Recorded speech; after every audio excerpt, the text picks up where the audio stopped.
Arizona police need your help solving a case that made national headlines. Baby Gabriel, an infant kidnapped by his own mother and never found. She only served 5 years in connection with this case. She's now free, but still, nobody knows if baby Gabriel is dead or alive. Within one short year, Tempe, Arizona resident Logan McQuarrie experienced the highest of highs and the lowest of lows. The highs started with the birth of his son, Gabriel. I loved him, just picked him up and kind of stared at him and just held him for a long time. He was a beautiful baby, adored by Grandma. In reality, little Gabriel's life was anything but perfect. Logan says the baby's young mom, Elizabeth Johnson, had trouble handling the pressures of motherhood. Whenever he would cry, she would go in the other room and leave him in a different room so she didn't have to hear it. According to Logan, it wasn't just that. He says her behavior became erratic and extremely troubling. All my socks were cut in half, my boxers, pants, all of them were cut up, my shirts. All the shoes I had, all the tongues were cut out of my shoes and the shoelaces cut in half. Logan says back when Elizabeth learned that she was pregnant, she didn't want the baby and later suggested giving him up for adoption. Logan was against that plan. The couple soon separated and ended up sharing custody. But one December morning, everything went sideways when Logan went to pick up his son. No answer at the door. Looked in the windows, all the dresser drawers were open, there was no clothes in them, and the clothes were gone out of the closet. It appeared mother and son had vanished into the night. She was gone. I didn't know where she went. She's a single mom, she'd have a baby, she's not gonna run. We'll get this all worked out. And she ran. Determined to find his son, Logan goes to the police, who say their hands are tied until he locates Elizabeth. Then, 8 excruciating days after Gabriel vanished, Logan gets a mysterious text from a strange number. It reads, "You will never find me. I'm already boarding a plane out of the country. When I'm safe, I'll email you the exact location of dead Gabriel's little blue body, if the garbage don't come first."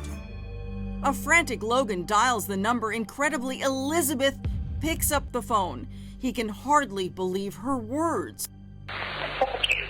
We need to blue because I put them in a paper bag and I put them in the trash can. Where are you? Where's Gabriel? The pool. I killed him this morning. I didn't know if I wanted to believe it or not. You know, it scared the crap out of me. Logan learns that Elizabeth was seen traveling with the baby to San Antonio, Texas, a place where she didn't know anybody. From there, she boarded a bus to Florida, all without her baby. She's later arrested in Miami, initially charged with kidnapping. But once in custody, Elizabeth changes the story she told Logan, telling police baby Gabriel is not dead, but alive and well, and in the care of a San Antonio couple she claims to have met through an underground adoption agency. Was baby Gabriel dead or alive? Only one person knew, and she wasn't saying.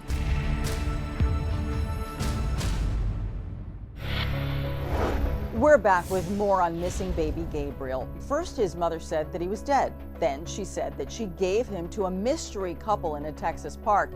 And even though she's already been in and out of prison, Gabriel is still missing, but his father will not stop searching for answers.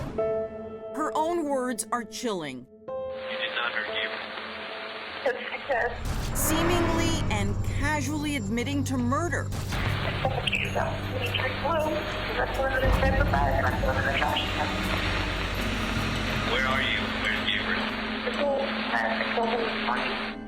The baby's father, Logan McQuarrie, decides to take matters into his own hands. He heads to San Antonio with his cousin in hopes of locating baby Gabriel. We were at a gas station and we went inside and the girl that was working there remembered Elizabeth. So people were saying to us, you know, yeah, I remember when she was in here, she came in to buy, you know, crackers or, you know, she paid for some gas and had her son with her. But where is baby Gabriel now? No one knows. San Antonio investigators feverishly search for a body and tragically come up empty. When Elizabeth arrives in Florida, she is charged with kidnapping and custodial interference, but not murder since the baby's body has not been found.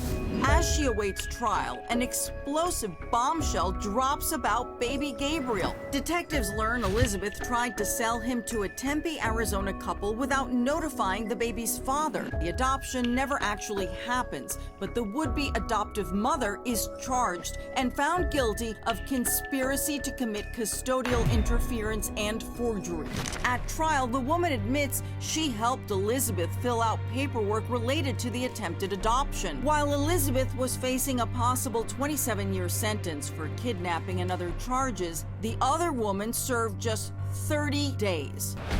Elizabeth was so infuriated she wrote this scathing letter to the judge. "I'm sorry, but I can't accept how lightly you sentenced Tammy Smith. 30 days in jail, 3 years probation. How could you? Are you mad, blind, deaf, dense? Perhaps not the best way to get a judge on your side." Despite never revealing where baby Gabriel could be found, when Elizabeth gets her day in court, a jury fails to reach a verdict on the most serious charge, kidnapping, though they do find her guilty of unlawful imprisonment, a lesser charge. Elizabeth was sentenced to 5 years and later released early on good behavior. Elizabeth was out but ended up back in. Despite a new look and even a new name, calling herself JoJo, internet sleuths were onto her. After she took a trip out of state and failed to notify authorities she'd gotten married, someone notified authorities and she was arrested. This time, she only served 20 days on a probation violation. She had nothing to say to the media. Take a look at this. She was covering her face with a brown bag, not answering any questions, and then got into a taxi and left, and that was it. I think it's unbelievable that she can just go and hand off her baby to anybody she wants and then just go and live her daily life like nothing ever happened. Recently, JoJo again changed her name, calling herself Elizabeth Martinez. Then, citing stalker harassment, she changed yet again, this time to Naomi Aragon. Despite her many names, the real Elizabeth Johnson is reportedly living in New Mexico, the mother of a 3-year-old girl. Now, Logan McCreary, Gabriel's father, has tried to move on too.